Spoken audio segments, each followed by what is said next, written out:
Assalamu alaikum and welcome back to Weekend Talk with Rumsha Majid. Hopefully you all are safe and sound. लेकिन आज की ये video मैं weekend पे upload नहीं कर रही, मैं इसे वीक के स्टार्ट में ही अपलोड कर रही हूँ और इस तरह की और कई वीडियोस आपको इस वीक में मिलेंगी।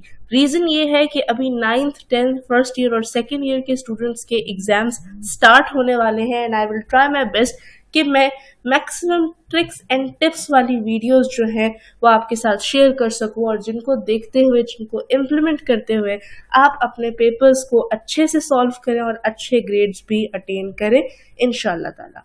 तो आज की वीडियो भी है about long lasting tips and tricks for students. Long lasting इसलिए कि इन टिप्स एंड ट्रिक्स को अगर आप इस साल यूज करते हैं या आप 5 साल बाद यूज करते हैं तो ये टिप्स एंड ट्रिक्स जो है वो हमेशा आपको काम आएंगी।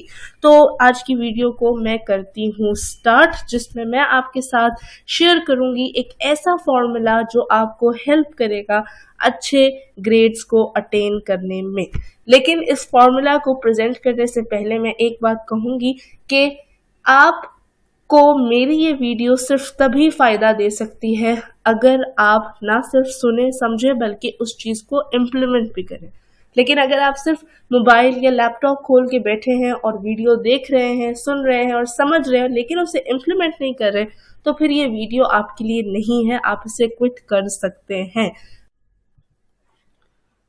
So yes, students, I'm going to share with you the formula which I had generated for myself, and it's 110% working formula. मैंने खुद इस पे काम किया है, खुद इसी फॉर्मूले के थ्रू मैंने अपने FSC में एंड अपने मैट्रिक में अच्छे मार्क्स जो हैं अल्हम्दुलिल्लाह वो सिक्योर किए हैं। हर एक स्टूडेंट का अपना पोटेंशियल होता है, हो सकता है आपका पोटेंशियल मुझसे कहीं ज़्यादा हो, और जब आप इस फॉर्मूला को अब अपने उसमें इम्प्लीमेंट करते हैं, इस पे जो है काम करते हैं, तो आप हो सकता है कि मुझसे कहीं ज़्यादा मार्क्स अच्छे ले सकें। अगर मैंने 90% लिया तो हो सकता है आप 95% ले लें। So you never know, it's all about your struggle and hard work. तो चलें जी फिर एक्सप्लोर करते हैं मेरे इस फॉर्मूला को मिलकर हम, that is conceptual study plus practice plus revision minus over thinking is equals to good grades. तो यहाँ पे सबसे पहले देखें कि कॉन्सेप्चुअल स्टडी क्या है। तो कॉन्सेप्चुअल स्टडी में आप ये देखते हो कि अगर आप एक चीज पढ़ रहे हो, अगर आप एक टॉपिक पढ़ रहे हो, तो वो आप क्यों पढ़ रहे हो, ठीक है।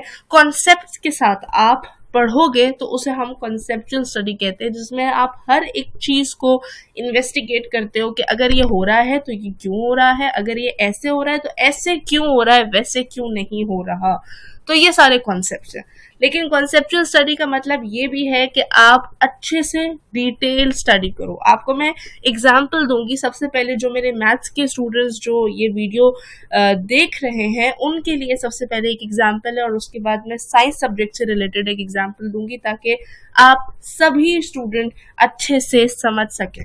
मैं एक स्टूडेंट की एग्जांपल लेती हूँ जिसको क्वेश्चन गिवन है 8 माइनस 2 प्लस 6 होल स्क्वायर। वो इस क्वेश्चन को कैसे सॉल्व कर रहा है, वो इस क्वेश्चन को ऐसे सॉल्व कर रहा है। अब उसको पता है ये क्या है, चेक करने वाले को भी पता है कि ये क्या है, लेकिन it is not the attractive way to solve. यानी इसमें इसने समहाउ एक स्टेप बीच में मिस किया है। उसको आप किस तरह से सॉल्व करेंगे। तो अगर यही सेम क्वेश्चन मैं दोबारा से लिखती हूँ और अगर आप कॉन्सेप्चुअल स्टूडेंट हैं तो आप इसको कैसे सॉल्व करेंगे। आप इसको कुछ इस तरह से सॉल्व करेंगे।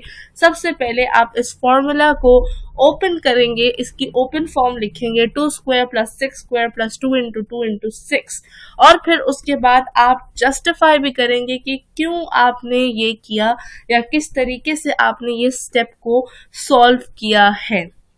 तो इस फॉर्मूला के थ्रू जस्टिफाई कर दिया आपने कि ये क्यों हुआ।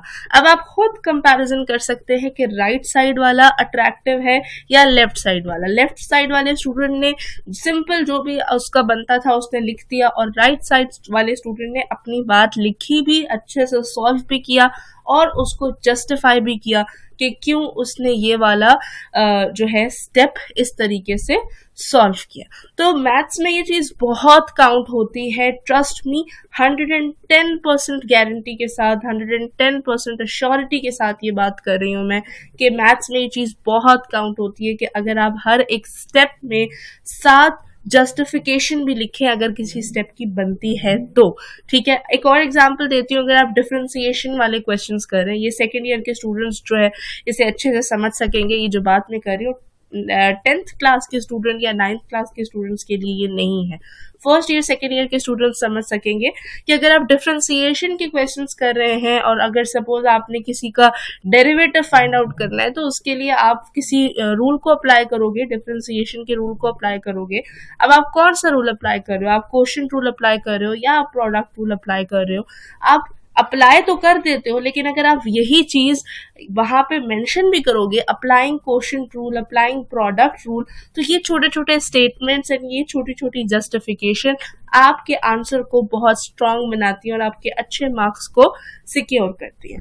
अब मैं एक एग्जांपल लूंगी बायो के स्टूडेंट्स के हिसाब से, या आप इसे जो है मतलब ये एग्जाम्पल सिर्फ बायो के लिए है, लेकिन ओवरऑल आप सभी साइंस सब्जेक्ट्स में इसको इम्प्लीमेंट कर सकते हैं। तो मैंने एक क्वेश्चन बनाया खुद से, why carbon dioxide expelled by human bodies inhaled by plant. सबसे पहले तो जो मेरे बायो के स्टूडेंट्स ये वीडियो देख रहे हैं, कमेंट सेक्शन में इस क्वेश्चन का आंसर दें, और अगर आपको इसका आंसर नहीं पता तो मुझे बताएं, मैं आपको कमेंट सेक्शन में इसको एक्सप्लेन करूंगी कि इसका आंसर क्या होगा। एनी हाउ, तो ये क्वेश्चन सपोज आया है, ये टेक्स्ट बुक में नहीं है, इसे देखकर या इस तरह के क्वेश्चंस को देखकर स्टूडेंट कहता है कि आउट ऑफ सिलेबस क्वेश्चन आ गया। बट माय डियर स्टूडेंट्स, वो चीज आउट ऑफ सिलेबस नहीं होती, वो चीज होती है कॉन्सेप्चुअल। तो अगर आप एक कॉन्सेप्चुअल स्टूडेंट नहीं है, आप इसका आंसर नहीं दे सकेंगे, लेकिन अगर आप एक कॉन्सेप्चुअल स्टूडेंट है तो आप इसका आंसर दे सकेंगे। ठीक है, तो ये आ गया कॉन्सेप्चुअल स्टडी की इंपॉर्टेंस के क्यों कॉन्सेप्चुअली पढ़ना जरूरी है। किसी भी तरह का पेपर आ जाए आप उसे बहुत इजीली सॉल्व कर सकते हैं सिर्फ अपने कॉन्सेप्ट्स के थ्रू। सेकेंड एस्पेक्ट आता है practice. Practice makes a man perfect. Practice में हम देखते हैं राइटिंग को, यानी आप जो भी पढ़ रहे हैं उसको लिख लिख के याद करें, या अगर आप याद कर चुके हैं तो उसे लिख के प्रैक्टिस कीजिए। इसके दो फायदे हैं। फायदा नंबर 1 आपको है, आपकी हैंड राइटिंग इम्प्रूव होगी, और जितनी अच्छी आपकी हैंड राइटिंग है उतने अच्छे आप मार्क्स जो हैं वो सिक्योर कर सकते हैं। और सेकंड इसका फायदा है, राइटिंग स्पीड आपकी इनहांस होगी। आप थोड़े से टाइम में या जो भी आपका गिवन टाइम होगा उसमें आप अपना पूरा पेपर अच्छे से सॉल्व कर सकेंगे। और ये भी बहुत इंपॉर्टेंट है, कुछ स्टूडेंट्स होते हैं कि जी उनका ये पार्ट रह गया, ये क्वेश्चन रह गया, जस्ट इस वजह से कि जी टाइम नहीं था। तो टाइम बहुत था, सिर्फ आपकी राइटिंग स्लो थी। तो प्रैक्टिस कीजिए ताकि इस तरह की चीज को भी आप अवॉइड कर सके। सेकेंड चीज के बाद आती है हमारे पास थर्ड चीज जो है रिवीजन। तो ऐसा नहीं है कि अगर आपने एक चीज पढ़ ली है तो बस पढ़ ली है, पिछले हफ्ते पढ़ी थी और बस आप उसे छोड़ दें। अब आप उसे उसी वक्त पढ़ेंगे जिस दिन आप एग्जामिनेशन हॉल के बाहर खड़े हुए होंगे और रिवीजन कर रहे होंगे। तो दैट्स नॉट रिवीजन। वो जो टाइम होता है ना, वो रिवीजन का टाइम नहीं होता। रिवीजन का टाइम क्या है, ये रिवीजन क्या होती है कि एक चीज आपने पिछले हफ्ते पढ़ी है, just keep revising it, keep repeating that thing. इससे आपके कॉन्सेप्ट्स या आपके जो भी लर्निंग है वो स्ट्रांग होगी, आपको अच्छे से अपने टॉपिक को मेमोराइज करने में हेल्प मिलेगी। लास्ट चीज जो है वो है minus over thinking. Over thinking का यहाँ पे क्या मतलब है कि कुछ स्टूडेंट्स होते हैं बहुत सोचते हैं जी, बहुत सोचते हैं पेपर कैसा आएगा, पता नहीं किस तरह का होगा, पता नहीं ये क्वेश्चन आएगा कि नहीं आएगा, वो आएगा कि नहीं आएगा। सोचे मत, ज्यादा मत सोचे। जितना ज्यादा आप सोचेंगे आप उतना ज्यादा कंफ्यूज होंगे। सबसे पहले आप इंपॉर्टेंट क्वेश्चंस कीजिए जो आपके चैप्टर के या जो थ्रू आउट आपकी बुक के जितने इंपॉर्टेंट क्वेश्चंस हैं, जो आपके टीचर्स ने आपको इंपॉर्टेंट मार्क करवाए हैं, पहले उन क्वेश्चंस को कीजिए और फिर उसके बाद जितने भी रिमेनिंग क्वेश्चंस होंगे आप उनको कीजिए। ये मत सोचिए कि यार ये छोड़ देता हूँ, वो छोड़ देता हूँ, यार ये छोड़ दिया तो ये ना ये आ जाए, और ये सारी चीजें ना ये आपको बहुत कंफ्यूज करेंगी। और ओवर थिंकिंग का एक और मतलब भी है यहाँ पे, और वो ये है कि आपने ज्यादा स्केड्यूलिंग नहीं करनी। कुछ स्टूडेंट्स ऐसे भी होते हैं जो टाइम टेबल्स बहुत बनाते हैं अपने लिए कि हम इस टाइम टेबल को फॉलो करेंगे जी, ये सब्जेक्ट हम इस दिन पढ़ेंगे, ये चैप्टर हम उस दिन पढ़ेंगे।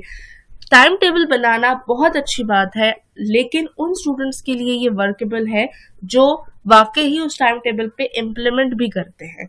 लेकिन जो उसको इम्प्लीमेंट नहीं कर पाते वो वाले स्टूडेंट्स तो इन सब बातों को छोड़ ही दें। एक या दो दफा के बाद आपको पता चल जाएगा कि आप क्या अपने टाइम टेबल को फॉलो कर सकते हैं या नहीं कर सकते, तो इस चीज को हटा दें।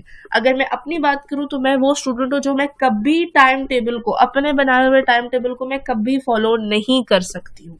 तो मैं क्या करती हूँ, फिर मैं ये करती हूँ कि मेरे जहन में जब जो बात आती है, जो टॉपिक आता है कि यार ये चीज मुझे करनी थी, मैं उसी वक्त करती हूँ। जस्ट डू डस करती हूँ, ये नहीं कहती कि ये मैं कल कर लूंगी या ये मैं परसों कर लूंगी।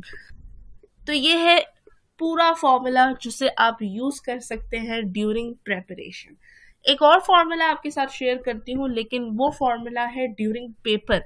यानी पेपर करते हुए आपने किस चीज पे फोकस करना है। तो पेपर करते हुए यानी एग्जामिनेशन हॉल में आप बैठे हुए हैं और पेपर कर रहे हैं, उस वक्त आपने दो चीजों का ख्याल रखना है। एक है परफेक्ट प्रेजेंटेशन, यानी आपकी पेपर प्रेजेंटेशन बहुत अच्छी होनी चाहिए, इससे आपके मार्क्स, अच्छे मार्क्स जो है वो सिक्योर होते हैं and it's guaranteed.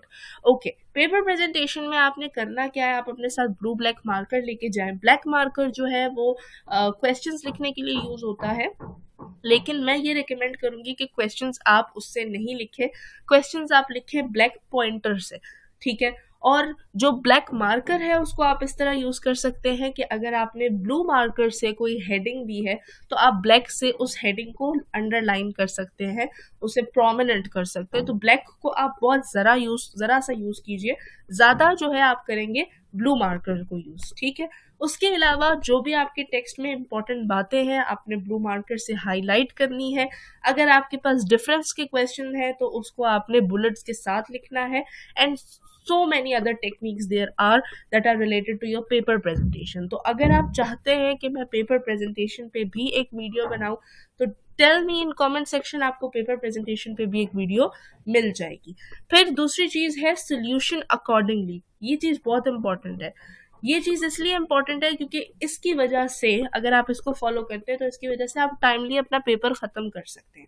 Solution accordingly का मतलब ये है कि सबसे पहले क्वेश्चन सॉल्व करने से पहले आपने देखना है कि वो क्वेश्चन कितने मार्क्स का है और उसके अकॉर्डिंगली सॉल्व करना है। अब एक क्वेश्चन अगर आपको सिर्फ 3 मार्क्स का आया हुआ है, अगर बोला है जी डिफाइन फोटोसिंथेसिस, आपने जी पूरी डिटेल दी हुई है फोटोसिंथेसिस के बारे में, तो इट्स ऑफ नो यूज। आपका एग्जामिनर आपके पेपर से तंग आ जाएगा, लिटरली वो चिढ़ जाएगा आपके पेपर से।